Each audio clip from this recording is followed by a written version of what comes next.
Hey there, this is DW. Welcome back. Today on r/ProRevenge, we have a story posted by user "The UK is mine." Before we do anything, please subscribe if you haven't yet. It would really help a tiny little channel like mine.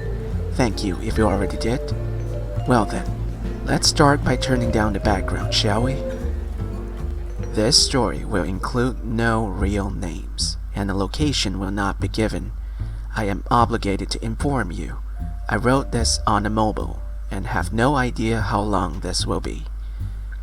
Backstory: I was an idiot growing up, and ended up in a rehabilitation program for people under 18 to avoid jail time, and eventually got given a place at a large charity agency that sources workers for anything from retail to gardening. The person directly in control of my position at said charity was one of those "I'm too nice for anyone to notice me doing wrong" kind of people, and he put me, someone who literally couldn't talk to a stranger without panicking, and still can't years later, into a job in retail speaking to upwards of 35 plus customers a day. May not sound like a lot, but I struggled to make it through a day without going into the back room and crying. Story: so I get assigned to work in a, unsure of the right word here, but privately owned retail place that sells upcycled furniture. I had previously worked at the site actually doing the upcycling, and knew this stuff was a scam. Barely had a thing changed, and the people doing the work spent most of the day drinking coffee and smoking while playing games on their phone. The boss of this site, Kevin, just what kind of person he was from day one, by threatening to fire me for telling him I can't handle strangers, and shouting in my face. God, I wish he had fired me. This never got better, and over the months of working there, and I eventually started recording it all without his knowledge. Among the things he did is this list. 1. Shouting at staff for not putting toilet paper on the holder. There was a pile of it on the back of the toilet. 2. Calling the person in charge of my placement and reporting me for lack of workplace enthusiasm in front of me while I was having a panic attack. 3.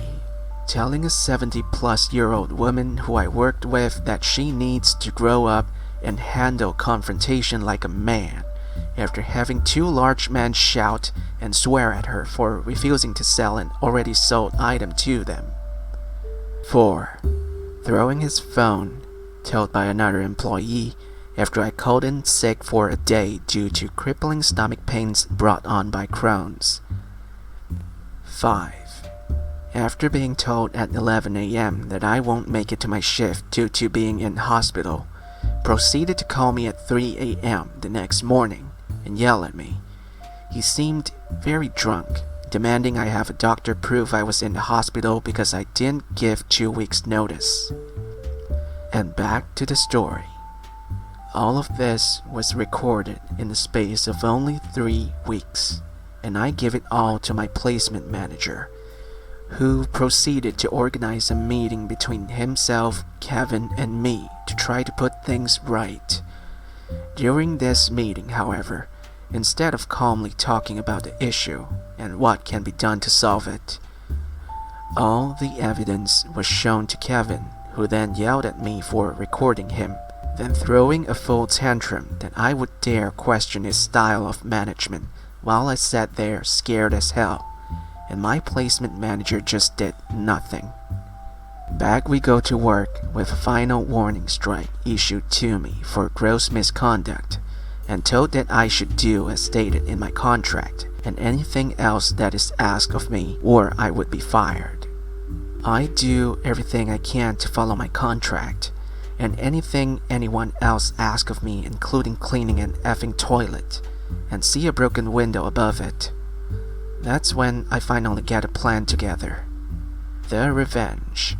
The plan I came up with meant I had to stay on everyone's good side, deal with a-hole customers, go to work even in crippling pain, and doze up on meds to control my panicking, But in exchange, my belief was I could get Kevin replaced or at least get myself removed from the situation.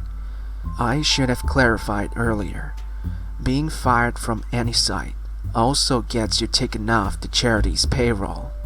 I started informing Kevin of every little safety violation the site managed to break, from broken windows in the female toilets, loose light fixtures and broken locks on doors, all the way up to a giant glass panel going across the front of the shop that was barely hanging in by a few bits of rubber and could easily kill a small child or a less than strong adult if it were to fall out.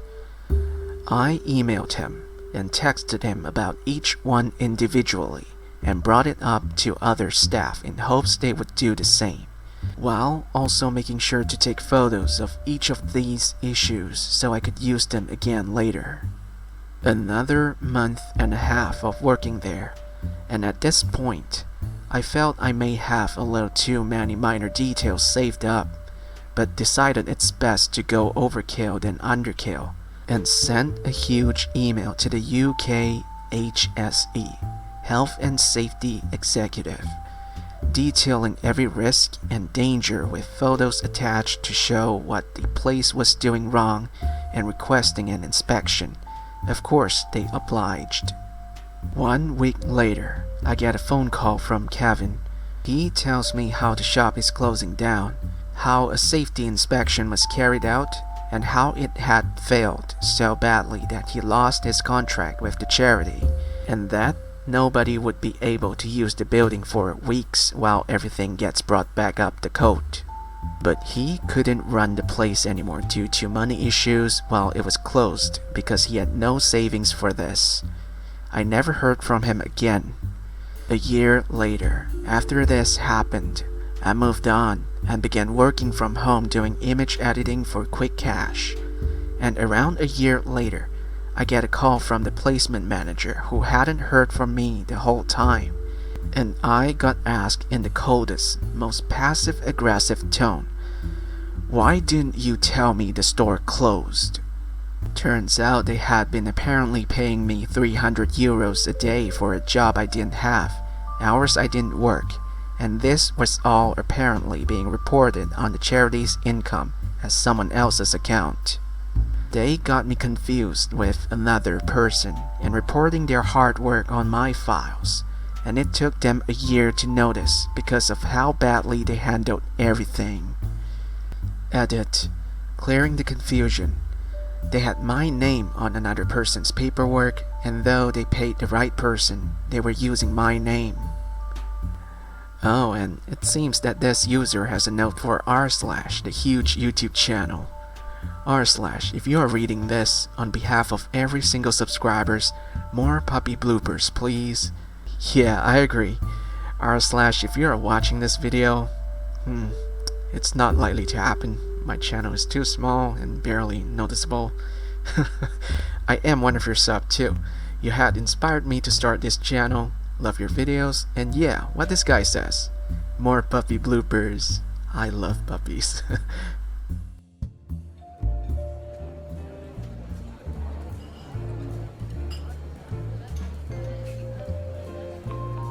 Well, that's it for the story today. Please give me a thumbs up to show me some support, and subscribe to my channel if you haven't yet to help my tiny little channel grow.